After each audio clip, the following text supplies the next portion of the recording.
শুভ সকাল বন্ধুরা, আশা করি আপনারা ভালোই আছেন, আমরাও ভালো আছি।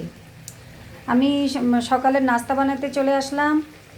সকালের নাস্তার মধ্যে আজকে থাকবে রুটি, তার সাথে থাকবে এই যে আলু ফুলকপি সবজি। এই আলু ফুলকপি সবজিটা আমি আজকে একটু রসুন পেঁয়াজ দিয়ে করলাম। রসুন, পেঁয়াজ, আদা বাটা, জিরে বাটা আর কাঁচা লঙ্কা, এটা দিয়ে করেছি আজকে। একটু অন্যরকম হবে।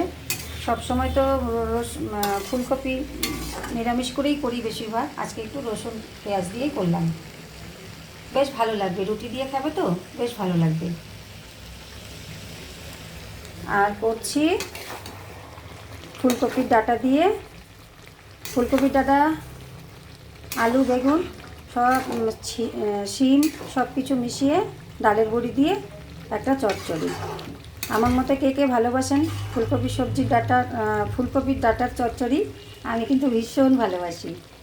আপনারাও অবশ্যই একদিন এইভাবে বানিয়ে দেখবেন, ভীষণ ভালো লাগবে। যেহেতু ডালের বড়ি দিয়েছি তার জন্য একটু জল দিলাম, গরম জল দিয়েছি। গরম জল দিলাম এই জন্যই যে যাতে বড়িটা একটু সিদ্ধ হয়। আর করব রুটি, তারপর করব ভাত। আগে সবজিগুলোই বানিয়ে নিচ্ছি।